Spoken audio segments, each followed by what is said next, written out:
ela, irmãos, e todo mal, a pressão dela voltar ao normal e o nome do Senhor ser glorificado. Glória a Jesus. Então estenda as tuas mãos e vamos estar orando por ele e pela mãe dele. Como é o nome da sua mãe? Irmã Selma. Amém?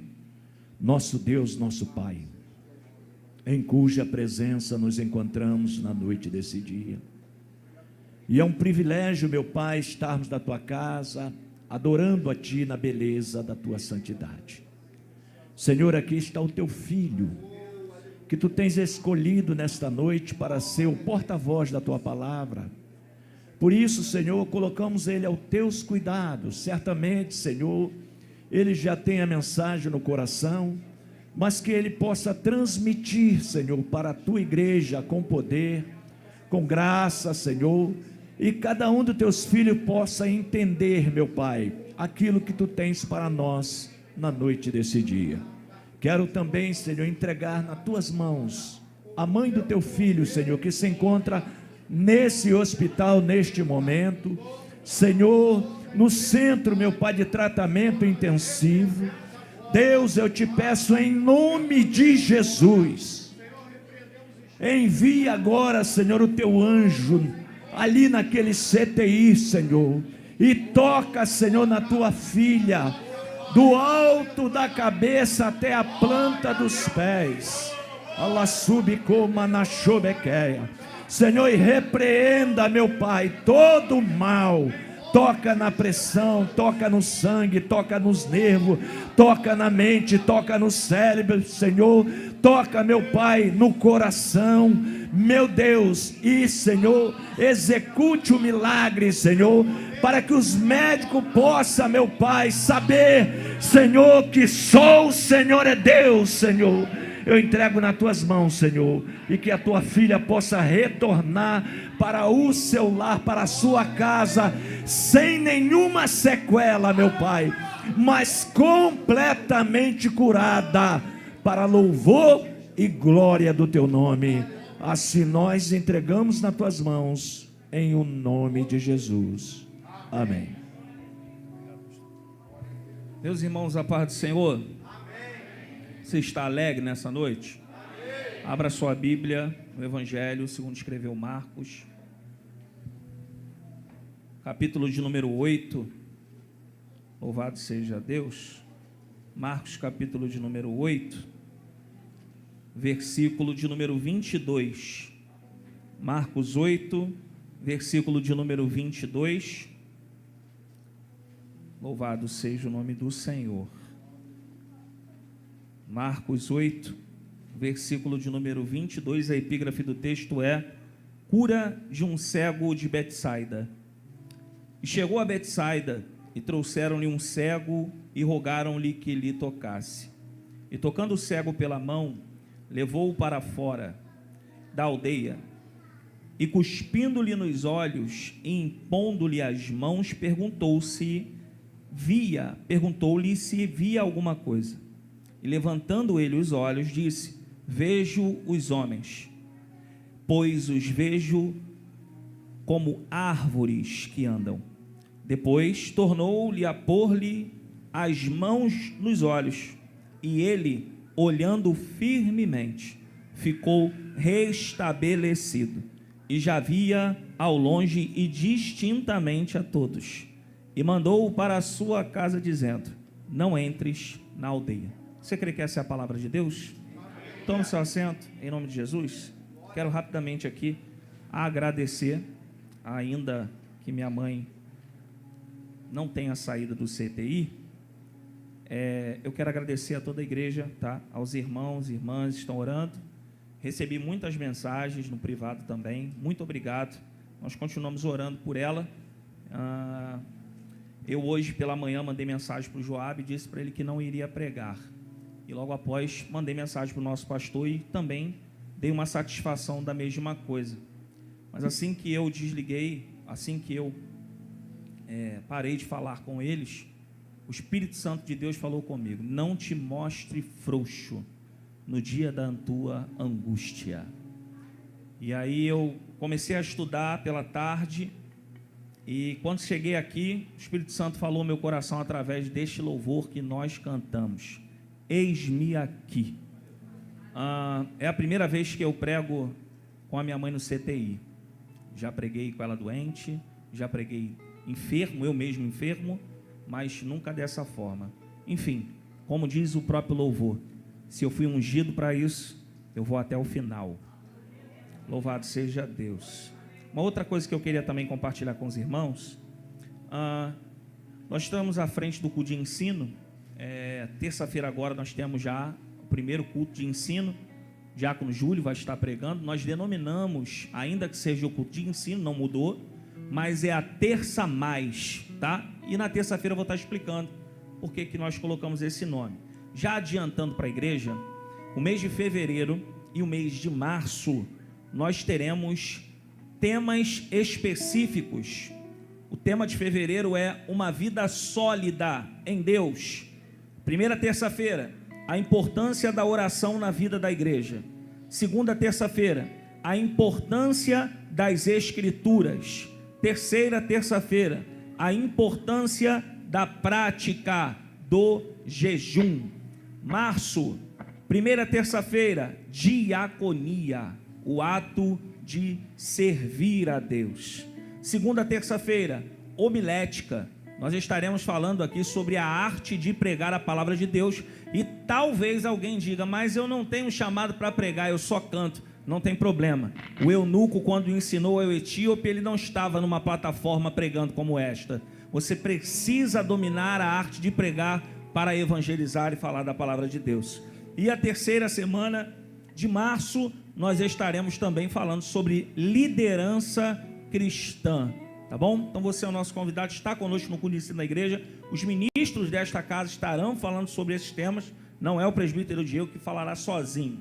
Amém, igreja? Amém. Bem, o texto que nós acabamos de falar aqui é muito conhecido dos irmãos. Vale a pena lembrar que Betsaida aqui não é nada mais, nada menos do que uma casa de pesca, porque Betsaida é um povoado de pescadores, um lugar muito pequeno. Betsaida fica no meio entre Jerusalém e a cidade de Decápolis, ou Decápolis, as 10 cidades gregas.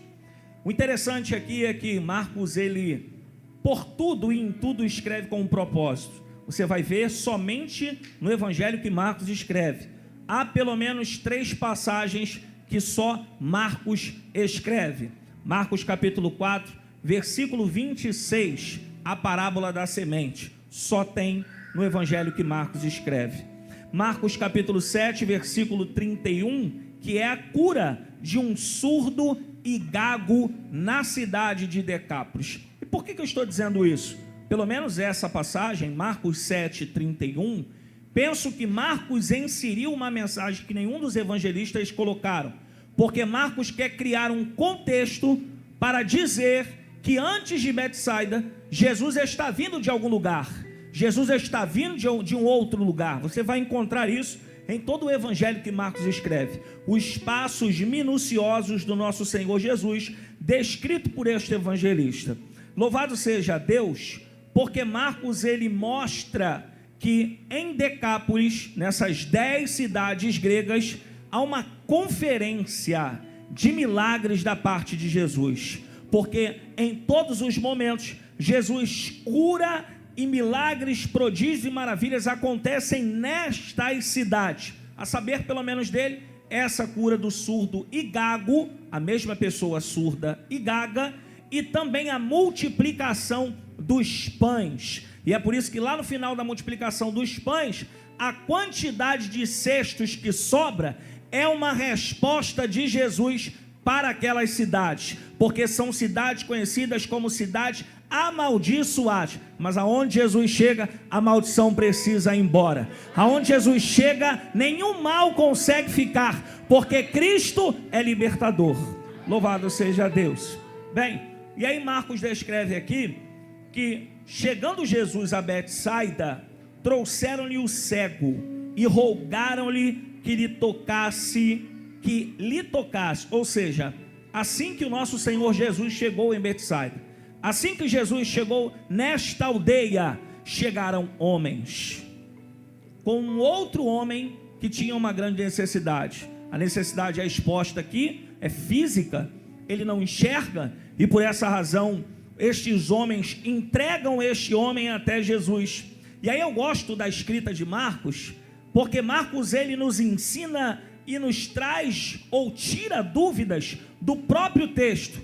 Qual é a lição que nós podemos aprender aqui em Marcos capítulo 8, versículo 22? Marcos não diz da onde esses homens vêm. Grave isso no seu coração. Marcos não diz de qual cidade eles estão vindo, mas Marcos nos apresenta o propósito e o porquê destes homens estarem chegando nesta aldeia. Não importa o lugar de onde eles estão vindo, Marcos está nos dizendo que há homens que estão vindo de onde não é mencionado, mas há uma menção do propósito da chegada destes homens. Eles não sabem ou não sabemos de onde eles vêm, de onde vieram, mas sabemos o porquê que eles chegaram. Chegaram porque eles encontraram Jesus. Chegaram porque eles encontraram alguém que pode resolver aquilo que eles trouxeram. Eu não acredito que você não tenha entendido esta lição que esses homens estão nos dando. Marcos não diz quais são os seus nomes, Marcos não diz saíram, mas o que importa, enfrentamos trânsito, mas o que chama a atenção de Jesus é o propósito que eu e você chegamos aqui nesta noite, e é sobre isso que Deus quer rever da sua vida. Qual é o propósito? Qual é o sentimento? O que te move? O que te trouxe aqui? O que te faz adorar? O que te faz buscar? O que te faz ouvir? Pois bem, você está no lugar certo, no lugar onde Deus te ouve, no lugar onde Deus fala e no lugar onde Deus te conhece. Uma segunda lição que nós podemos aprender aqui é que o grande interesse aqui do texto é que esses homens, eles enfrentam uma barreira muito grande, porque eles vão até o nosso Senhor Jesus, mas existe uma multidão. Se você vê no final do texto, o próprio cego, quando vê, ele enxerga homens distantes, porque Jesus levou ele para longe. Então aqui existe uma multidão que está acompanhando o nosso Senhor Jesus. Então qual é a lição que estes homens nos ensinam? Ou a segunda lição: eles enfrentam barreiras, saem de algum lugar que nós não sabemos, mas eles conseguem entrar em Betsaida e dentro desta aldeia encontrarem Jesus. Chegaram no tempo certo. Só que também eles conseguiram ter acesso a Jesus. Eu quero te lembrar que isso aqui é muito difícil para aquela época, onde milhares e milhares de pessoas querem ser curadas. Milhares e milhares de pessoas estão enfermas, desprezadas e querem de qualquer forma chegar em Jesus. Mas aí o Espírito Santo ministrou uma palavra no meu coração. O esforço que esses homens fizeram para ter acesso é muito grande. Enfrentaram muitas circunstâncias, conseguiram o acesso, mas quando chega na hora de pedir, eles rogam. E quando eles rogam, o pedido destes homens não é para que Jesus faça na vida deles, mas o pedido destes homens é: faça na vida do outro. Senhor, entra com providência na vida do outro. Oh, louvado seja o nome do Senhor. Estes homens aqui nos mostram que estão se gastando para que Jesus pudesse fazer na vida do outro. Você conhece o sentido da palavra rogar? Se você fizer uma pesquisa, rogar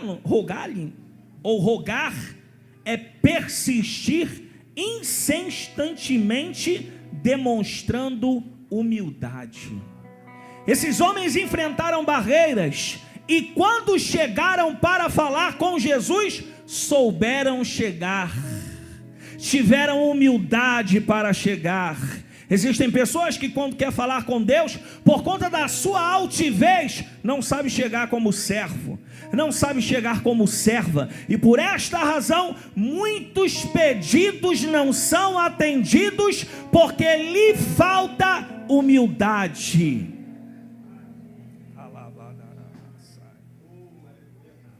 Se você, coloque por favor, 2 Coríntios, capítulo de número 12, versículo de número 15. Paulo está dizendo aqui: eu, de muita boa vontade, gastarei e me deixarei gastar pelas vossas almas, ainda que, amando-vos cada vez mais, seja menos amado. Paulo não está se preocupando com os rótulos, Paulo não está se preocupando com o retorno que ele poderia ter ajudando a vida de alguém, mas Paulo está se gastando para que alguém tenha a oportunidade de alcançar o mesmo Cristo que ele alcançou. Paulo está preocupado em cumprir a missão, Paulo está preocupado em cumprir o seu chamado, Paulo está preocupado em dar resultado para Deus, segundo o investimento em que nele foi feito. Eu não sei se você foi parado pela tristeza, eu não sei se você foi parado pela frustração, mas o Espírito de Deus está me usando para te dizer: levante e cumpra aquilo que Ele te chamou para fazer.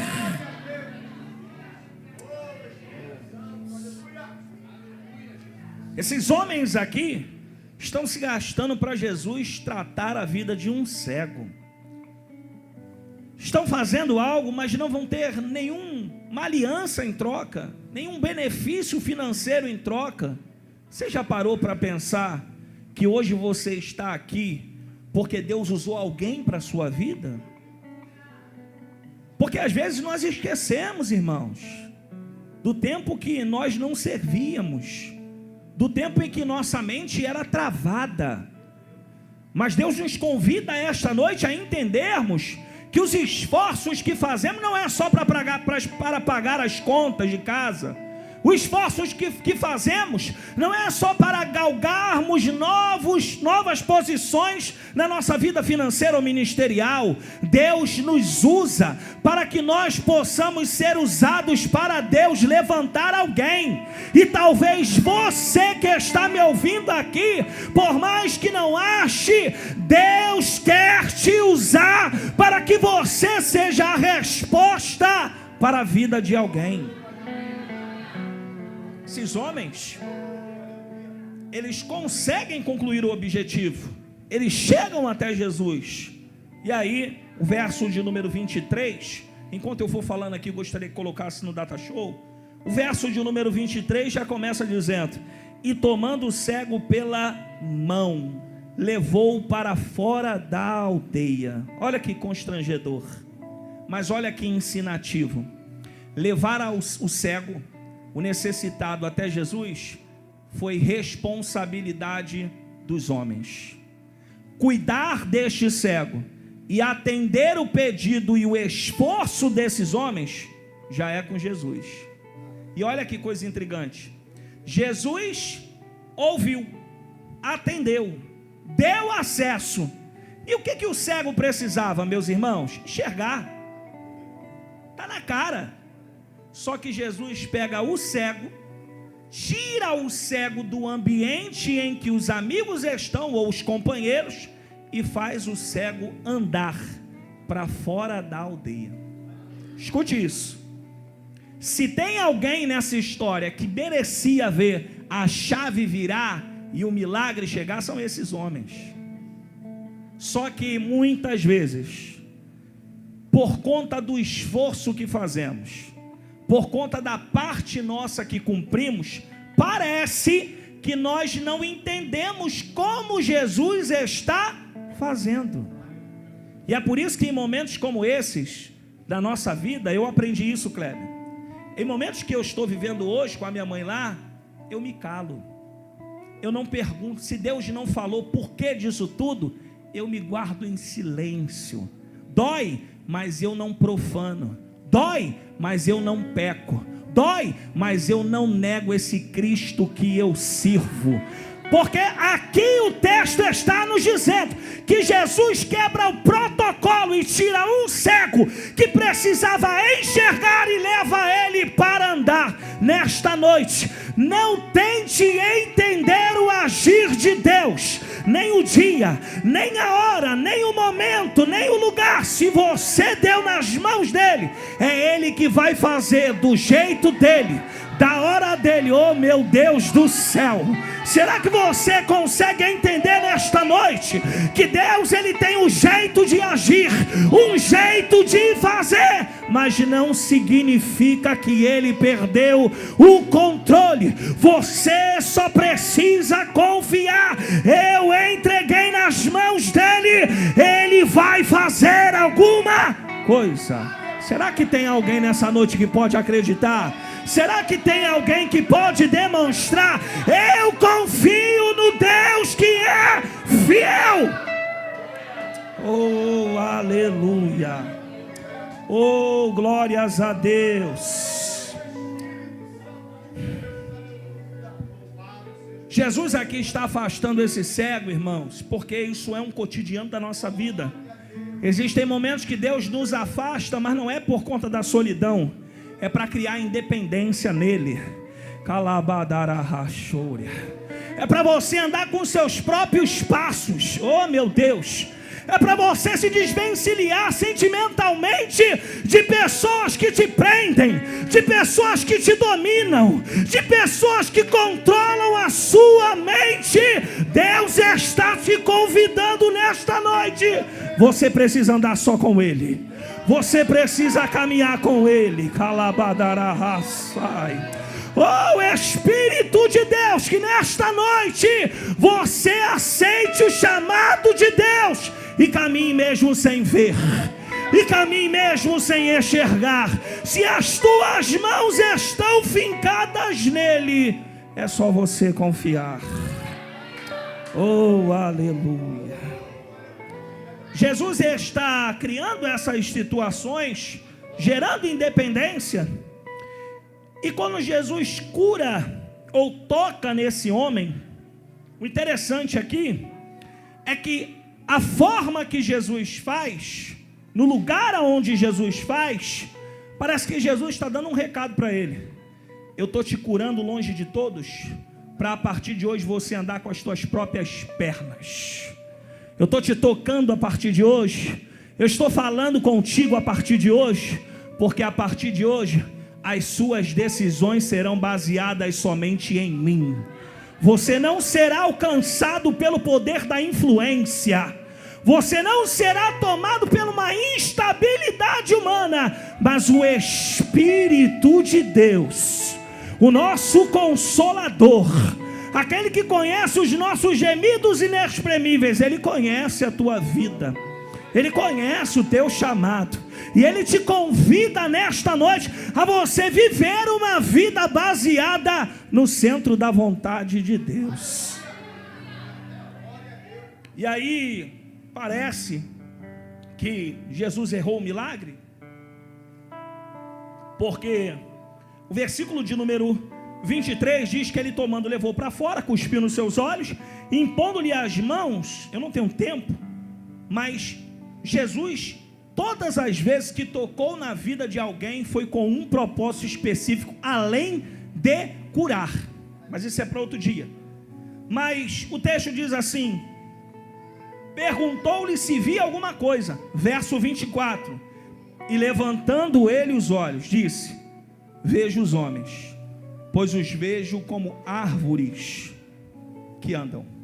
Meus irmãos, eu já vi várias aplicações sobre isto aqui, mas o que o Espírito de Deus ministrou no meu coração é: este homem, ele já enxergou alguma vez na sua vida, porque ele sabe que é árvore, ele sabe que são homens.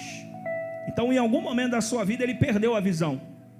Só que quando Jesus cura este homem e ele abre os olhos, a sua visão está turva, não está enxergando direito. Sabe o que Jesus faz? Não manda ele embora. Não pede para alguém ajudar, nenhum dos discípulos, não. Jesus diz para ele: você não está enxergando não? Não estou enxergando bem. Então eu toco novamente. Porque não há limites para Deus nos tocar ao ponto de nos colocar de pé. Oh, Espírito de Deus. Eu lendo esse texto, eu lembrei, em 2003, eu levantei as minhas mãos e Jesus me tocou. Em 2009 eu me afastei. Em 2011 eu pedi novamente, Ele tocou e me colocou de pé. Quando tiraram a vida do meu irmão e eu pensei em parar, eu pedi que Ele tocasse e Ele me tocou novamente. E hoje eu estou aqui para te dizer: não se limite em pedir a Deus que toque em você para que as tuas feridas sejam curadas, para que você tenha visão, para que você caminhe, para que você viva o projeto e o plano que Deus tem na sua vida. Mas Deus não quer e não vai te despedir sem você estar curado. E aí, olha que coisa linda que Marcos vai nos dizer: depois tornou a pôr-lhe as mãos nos olhos, e ele, olhando firmemente, ficou restabelecido. Escute: e já via ao longe e distintamente a todos. Meu pastor, há uma grande diferença em ter visão e ter discernimento. Esse homem, ele volta a enxergar, mas vê homens como árvores. Ele volta a enxergar e o texto diz: ficou restabelecido e já via ao longe distintamente. Quem era quem? Porque Deus não só vai abrir nossa visão, mas Ele vai nos dar discernimento. Deus irá te dar. Onde está você que quer receber discernimento de Deus? Onde está você que em 2024 precisa que Deus lhe dê discernimento? Assim diz o Senhor: eu estou nesta noite liberando não só visão, mas discernimento, para que as tuas escolhas sejam escolhas traçadas no altar, para que as tuas decisões estejam decisões direcionadas em Deus. Deus nesta noite está te dando discernimento. Eu encerro aqui. Depois disso tudo, fica mais claro. Depois da prova, aí a gente tem noção quando Deus mostra o porquê de tudo. Quando você vai fazer uma prova na faculdade ou no colégio, você só sabe do resultado, onde tu acertou, o que você errou, depois que é corrigida. Então é por isso que Deus permite algumas coisas, porque Ele quer ver nós encararmos provações junto com Ele, e Ele vai nos dar o resultado daquilo que decidimos acreditar por conta dEle. Versículo 26: e mandou para a sua casa dizendo: não entre na aldeia. Se você depois abrir a Bíblia Aplicação Pessoal, lá tem uma boa parte de geografia bíblica. Eu disse aqui falando no começo, que Marcos ele escreve passagens como essa que outros evangelistas não escreveram. Que Marcos escreveu também Marcos 7,31, que é a cura do surdo e do gago. Marcos ele escreveu isso para dizer que em Decápolis, tudo que era para ser feito, Jesus fez. Só que Jesus está na aldeia. E porque Jesus, saindo da aldeia com o cego, se ele vai retornar, por que ele não manda o cego retornar também? Mas aqui, Jesus está fazendo a mesma coisa que fez com o endemoniado de Gadara. Eu quero ficar do teu lado. Não, vai para tua casa. Primeiro você tem que ser bênção lá, para depois ser bênção aqui. Só que tem um porém, gente. Esse cego aqui não era de Decápolis, e é por isso que Marcos escreve no começo, porque se ele fosse de Decápolis, ele tinha sido voltado a enxergar em Decápolis. Esse cego também não é da aldeia, porque ele vem de fora da aldeia e Jesus manda ele ir, não entrar na aldeia, mas voltar para casa. Então, se ele não é de Decápolis, se ele não é de Betsaida, só resta um lugar no mapa geográfico que este cego é: de Jerusalém. Jesus está curando ele, está dizendo para ele: volta para casa, porque a maior cura não é você enxergar. A maior cura ainda vai se cumprir. Eu vou subir naquela cruz. Eu vou subir naquela cruz no final de Marcos. E você precisa estar lá para poder ver. Você precisa estar lá para ser testemunha. Eu quero lhe dizer nesta noite, nesses últimos minutos que me resta, não adianta Cristo nos curar, não adianta Cristo nos salvar, não adianta Cristo nos libertar se nós não estivermos aguardando o cumprimento da cruz. Não adianta Cristo ter investido na sua vida se você não tem o seu nome escrito no livro da vida, e se você não aguarda os céus se rasgarem, os anjos tocarem a trombeta e Jesus gritar: Maranata, ora vem. Oh, louvado seja o nome do Senhor. Fique de pé em nome de Jesus. Oh, Espírito de Deus. Vamos, Joab. Canta aí. Louvado seja o teu nome. Adore ao Senhor. Eu gostaria de saber aqui, enquanto o ministério de louvor adora, aonde está você aqui que quer iniciar um de 2024 entregando a sua vida para Jesus, retornando para os caminhos do Senhor? Eu ainda tenho alguns minutos, já estourei o tempo, mas eu preciso liberar isso sobre a sua vida. Aonde está você que quer viver o melhor de Deus para a sua vida? Onde está você que decide entregar a sua vida e a partir de hoje Ele conduzir a tua história? Onde está você que quer entregar a sua vida para Jesus? Onde está você que quer voltar para Jesus como teu Senhor e Salvador? Eu preciso lhe dizer nesta noite, eu insisto porque insistiram na minha vida. Não foi no primeiro, não foi no segundo, mas foi no terceiro pedido solicitado que eu decidi entregar a minha vida. Quando você entrega a sua vida, automaticamente Jesus escreve o seu nome no livro da vida e você irá junto com a igreja servir a Ele até a sua volta. Onde está você que quer quebrar essa barreira, que quer vencer esse obstáculo? Saia do teu lugar, vem aqui na frente. Eu quero orar pela sua vida. Isso, quebra a barreira. Vamos vencer esse gigante. Chegou a hora de nós intercedermos para que haja salvação na casa de Deus. Que toda resistência, que toda palavra, que toda falta de entendimento seja repreendida neste momento, em nome de Jesus. Saia do teu lugar, saia do teu lugar, rompe esta barreira. Você, segura, você que entrou o ano de 2024 enfrentando grandes batalhas que não foram resolvidas em 2023, sai do teu lugar também. Eu disse aqui no começo da mensagem que estes homens estavam fazendo na vida do outro, e talvez você tenha enfrentado grandes lutas por conta da vida de alguém. Vem você primeiro ser revestido, para depois Deus te dar graça para quem Ele precisa salvar da tua casa. Sai do teu lugar.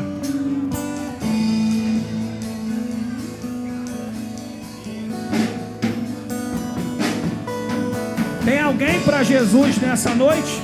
Vem aqui para frente, gente, por favor. Os obreiros, tirem esse altar, esse púlpito aí, por favor. Os homens aqui. Isso. Vem para os cantos aqui. Nosso pastor vai orar, mas eu preciso que vocês venham aqui na frente. Fica ligado aí, igreja, em nome de Jesus. Labadarabasai. Vem mais para frente, vem mais para frente. Olha, irmãos, existem pessoas aqui que estão quebradas emocionalmente. Deus está me chamando a atenção para dizer para você: você precisa se equilibrar e deixar Deus conduzir, mas você precisa demonstrar a Ele. Sai do teu lugar e vem aqui no altar de Deus. Se você está enfrentando um problema, não importa a hora, nem o lugar e nem o momento, você precisa deixar nas mãos de Jesus E nós faremos isso aqui agora. Existe alguém aqui? Você está firme com Jesus? Está voltando para Jesus? Está voltando? Irmãos, tem um jovem aqui voltando para Jesus. Qual o seu nome, meu filho? Qual o seu nome? Mateus. Nome de crente, gente. Não tem pra onde correr. Mateus, eu preciso te dizer uma coisa. Hoje, o barco que ia para Jope balançou e um peixe te colocou aqui na porta da igreja. Onde está você aqui que deseja também, assim como Mateus, dar uma nova trajetória para a sua vida em Deus? Sai do teu lugar correndo e vem aqui, pelo amor de Deus. Eu não estou pedindo para você fazer alguma coisa para Deus. Eu estou pedindo para você demonstrar para você que Deus vai fazer uma nova história na sua vida. Feche seus olhos, feche seus olhos, feche seus olhos. Glória a Deus. Deus está aqui nesse lugar, irmãos.